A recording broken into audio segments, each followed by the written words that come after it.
Hello കൂട്ടുകാരെ, രാവിലെ എണീറ്റപ്പോഴത്തേക്കിനും നമ്മുടെ പൊടിമൂക്ക് നല്ല പനിയായിരുന്നു കേട്ടോ. 2-3 ദിവസമായി മോള് ഭക്ഷണമൊന്നും കഴിക്കുന്നുണ്ടായിരുന്നില്ല. കാര്യമായിട്ട് പാല് മാത്രമേ കുടിക്കുന്നുണ്ടായിരുന്നുള്ളൂ. കണ്ടോ, അവിടെ കണ്ണും മൂടുമൊക്കെ കണ്ടു കഴിഞ്ഞാൽ നിങ്ങൾക്ക് മനസ്സിലാവും. നല്ല പനിയായിരുന്നു.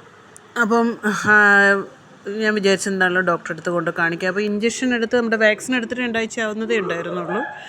അപ്പോൾ എന്താണെങ്കിലും നമുക്കൊന്ന് കുട്ടികളുടെ ഡോക്ടറെ കാണിക്കാമെന്ന് വിചാരിച്ചിട്ട് ഞാനും ഏട്ടത്തിയമ്മയും കൂടെ പോവുകയാണ്. നമ്മൾ ഓട്ടോയിലാണ് പോകുന്നത് കേട്ടോ. ഇതാ നോക്കിക്കുക, നമുക്കിവിടെ ഒരു പുന്നക്കടവ് പാലമുണ്ട്. പാലത്തിൻ്റെ മുകളിലുള്ള ഒരു ഭംഗിയാണ് ഞാൻ കാണിച്ചത്.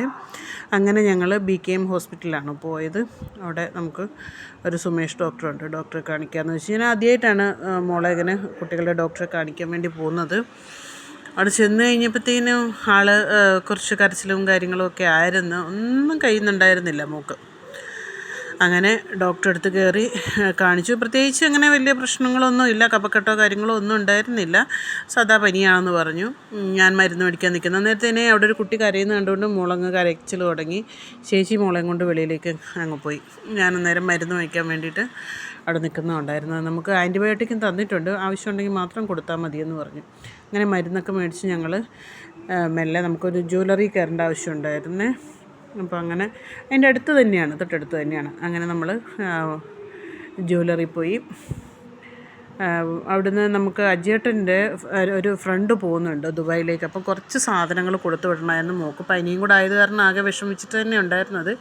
എങ്കിലും നമ്മൾ കുറച്ച് ചിക്കൻ്റെ പാർട്സ് വേണമെന്ന് പറഞ്ഞു, അത് വാങ്ങാനായിട്ടും ആണ് ഞാൻ അവിടെ കയറിയത്. അങ്ങനെ തിരിച്ചു വരുന്ന വഴി മോള് നല്ല ഉറക്കമായിരുന്നു കേട്ടോ. അവിടുന്ന് തന്നെ നമ്മൾ മരുന്ന് കൊടുത്തിട്ടുണ്ടായിരുന്നു. ഇറങ്ങിയപാട് തന്നെ മരുന്ന് കൊടുത്തു. അതുകൊണ്ട് ആ ഒരു ക്ഷീണത്തിൽ ആളങ്ങ് ഉറങ്ങിപ്പോയി. വീട്ടിൽ വന്ന് നല്ല പണിയുണ്ടല്ലോ, മോളങ്ങ് നല്ല ഉറക്കമായിരുന്നു. വന്നപ്പോൾ രാവിലെ ആക്കി വെച്ച കപ്പയും മീൻകറിയും ഉണ്ടായിരുന്നു, അത് കഴിച്ചു. മോൻ സ്കൂളിൽ പോയിരിക്കുകയായിരുന്നു. അപ്പം ഞാൻ നേരത്തെ പാർട്സ് വാങ്ങുന്നിടത്തുനിന്ന് കുറച്ച് കാടമുട്ടയും വാങ്ങിയിട്ടുണ്ടായിരുന്നു. അപ്പം വൈകുന്നേരം ദോശയുടെ കൂടെ മുട്ടക്കറി ആക്കാമെന്ന് വിചാരിച്ചിട്ട് ഞാൻ വേഗം ഒരു തട്ടിക്കൂട്ട് നമ്മുടെ ചെറിയ ചായക്കടയിലൊക്കെ കിട്ടുന്ന പോലത്തെ ഒരു അതിനെ കറിയാക്കിയിട്ടുണ്ടായിരുന്നു കേട്ടോ. എല്ലാ സാധനങ്ങളും കൂടെ, അതായത് ഉള്ളി, തക്കാളി, പച്ചമുളക്, ഇഞ്ചി, വെളുത്തുള്ളി എല്ലാം കൂടെ അരിഞ്ഞിട്ട് നമ്മുടെ മസാലകളും ഇട്ട് ഇച്ചിരി വെളിച്ചെണ്ണയും കൂടെ ഒഴിച്ച് കൈകൊണ്ട് നന്നായിട്ട് തിരുമ്മിയിട്ട് ചെറിയ ആവിയിൽ, കറിവേപ്പിലയൊക്കെ ഇട്ടിട്ടുണ്ട് കേട്ടോ, ചെറിയ ആവിയിൽ നമ്മൾ വേവിച്ചെടുക്കുക ചെയ്യുന്നത് കേട്ടോ. അപ്പോൾ ചെറിയ ആവിയിലിരുന്നാൽ വെന്ത് കഴിയുമ്പോൾ ഇത് കണ്ടോ നല്ല പേസ്റ്റ് പോലാവും. ഇത് വേണമെന്നുണ്ടെങ്കിൽ നിങ്ങൾക്ക് തേങ്ങാപ്പാലും ഉപയോഗിക്കാം. ഓക്കെ, പിന്നെ പാർട്സൊക്കെ വേഗം ക്ലീൻ ആക്കിയതിന് ശേഷം ഞാൻ കുറച്ച് മുളക് പൊടിയൊക്കെ ഇട്ടിട്ട് ഒരു വിസിലടിച്ചെടുത്ത് കേട്ടോ.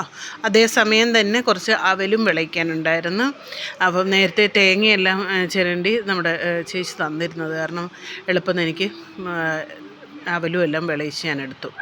മോള് നല്ല ഉറക്കമായിരുന്നു, മോൻ സ്കൂളിലും പോയിരിക്കുകയായിരുന്നു. ഞാൻ ആകെ ടെൻഷൻ അടിച്ചിട്ടാണ് ഉണ്ടായിരുന്നത്, ഇതെല്ലാം കൊടുത്തുവിടാൻ പറ്റുമോ ഇല്ലയോ എന്നുള്ള. മൂക്ക് നല്ല പനിയായിരുന്നുകൊണ്ടേ കൊടുത്തുവിടാൻ പറ്റുമോ, അവൾ വഴക്കായിരിക്കുമോ എന്നൊക്കെയുള്ള ടെൻഷനായിരുന്നു. എന്തായാലും ഭാഗ്യത്തിന് ഡോക്ടറെ അടുത്ത് പോയി വന്ന് ആ മരുന്ന് കുടിച്ചിട്ട് നല്ല ഉറക്കം ഉറങ്ങി ആൾ. ആ സമയത്താണ് ഞാൻ വേഗം ഇതെല്ലാം റെഡിയാക്കിയത്. പിന്നെ കുറച്ച് സാധനങ്ങളൊക്കെ ഉണ്ടായിരുന്നു, റോ ആയിട്ടുള്ള കപ്പക്കയും പിന്നെ കുറച്ച് കൂമ്പ്, പിന്നെ അങ്ങനെ കുറച്ച് കറിവേപ്പില, അങ്ങനെയുള്ള എല്ലാം പാക്ക് ചെയ്ത് വൈകുന്നേരം ആൾ വരും എടുക്കാൻ വേണ്ടിയിട്ട്. അപ്പോഴത്തേക്കിനും എല്ലാം റെഡിയാക്കി ഞാൻ വെച്ചിരുന്നു. ഒരു കുട്ടി വ്ളോഗാണ്. ഇന്നേക്ക് ഇത്രയേ ഉള്ളൂ. എല്ലാവർക്കും ഇഷ്ടപ്പെട്ടെങ്കിൽ ലൈക്ക് ചെയ്യുക, ഷെയർ ചെയ്യുക, സബ്സ്ക്രൈബ് ചെയ്യുക. Thank you.